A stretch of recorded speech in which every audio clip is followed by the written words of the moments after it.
about humanitarian action, and you'll probably imagine helicopter rescues, emergency supplies, and crowded refugee camps. But while these are often a reality when it comes to humanitarian action, they are only part of a much bigger story.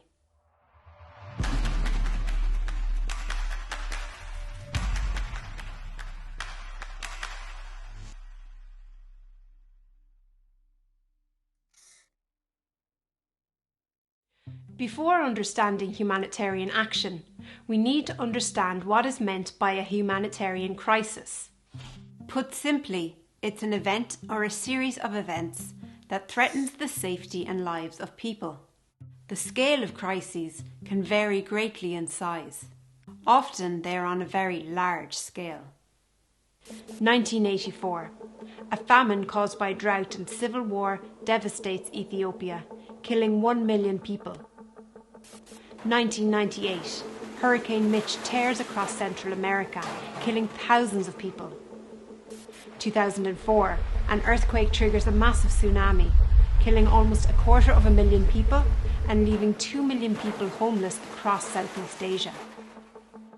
2011. Civil war erupts in Syria, killing hundreds of thousands of people and forcing 6 million people to flee the country.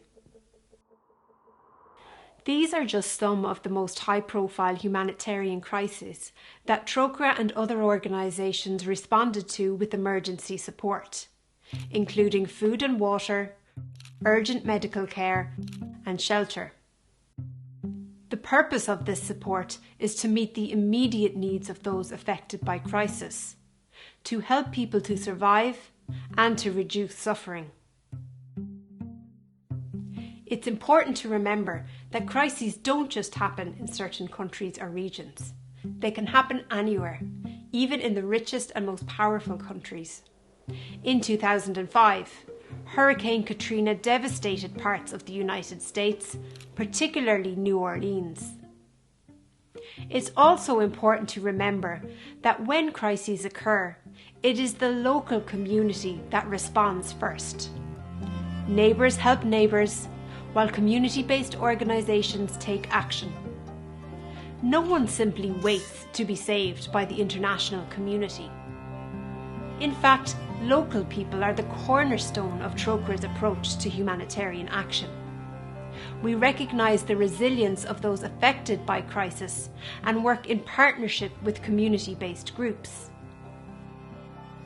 Ruba Masson is director of SAWA, a Trócaire partner organisation in Lebanon that supports Syrian refugees. I think what I love about Trócaire is that they believe in us as local organizations, and they believe in the importance of empowering local organizations on the ground, because they know that we are the ones who come from the community. We are the ones that the community know and trust. We are the community, actually, and we work with the community, for the community. We will be the ones who are staying after the war has ended. So what makes a crisis so challenging that support is needed from international organisations like Trócaire? Part of the reason can be the scale of the emergency and the speed at which it occurs. But another reason can be the complexity of the crisis. Sometimes people can be hit by a number of crises at the same time. When this happens in countries already struggling with poverty and a lack of infrastructure, international support is vital. The Democratic Republic of the Congo is an example of a country that is overwhelmed by both the scale and the complexity of the crisis it faces. The country has long been exploited for its natural resources. This, along with other factors, has contributed to brutal armed conflicts that have left almost 6 million people dead and forced 5 million people to flee their homes. As if things couldn't get any worse, in 2018, the country experienced a deadly Ebola virus outbreak.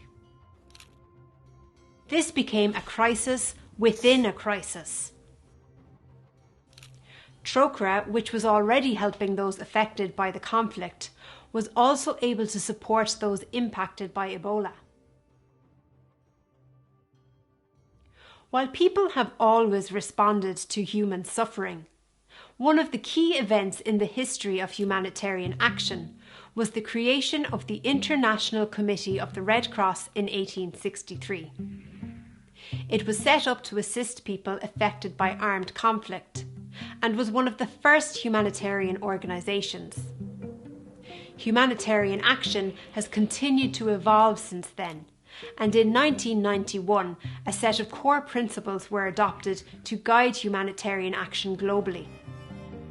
These principles are humanity, neutrality, impartiality, and independence. These mean that humanitarian action must be free from any agenda except the need to address human suffering wherever it's found. It should not discriminate on the basis of any factor, including race, nationality, gender, religious belief, or political opinion. And humanitarian action should not take sides in any conflict. So at this point you might be thinking that humanitarian action is all about short-term support. While it is about meeting the immediate needs of people in crisis, it's not always just about that.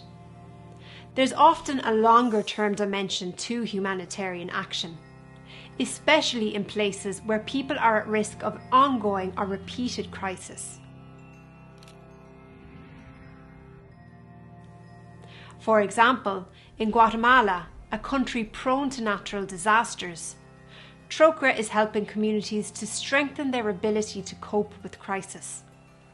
This includes developing early warning systems for flooding and promoting earthquake-resistant construction.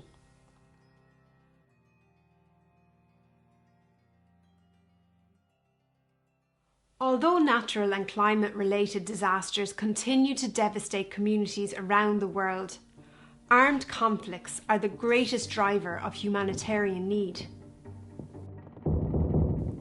These conflicts force millions of people to flee for safety, leaving them without shelter or ways to earn money. People like Awut and Ajak, who were both forced from their homes due to South Sudan's brutal civil war. South Sudan was already one of the poorest countries in the world when the war erupted in 2013. As a result, the need for food, water, and shelter is immense. TROCRA provides immediate aid, but also helps people to provide for themselves. Crucially though, without addressing the underlying causes of conflict, cycles of violence will continue to keep people trapped in poverty. Therefore, TROCRA's work in the country not only focuses on alleviating humanitarian need and supporting food production, it has a strong focus on peace building and reconciliation. This reflects a broader evolution in humanitarian action globally, with greater integration of humanitarian relief, longer-term development, and peace-building work. This approach is called the triple nexus. At the heart of it is a recognition that humanitarian crises need long-term solutions, and how often those solutions lie within the communities themselves.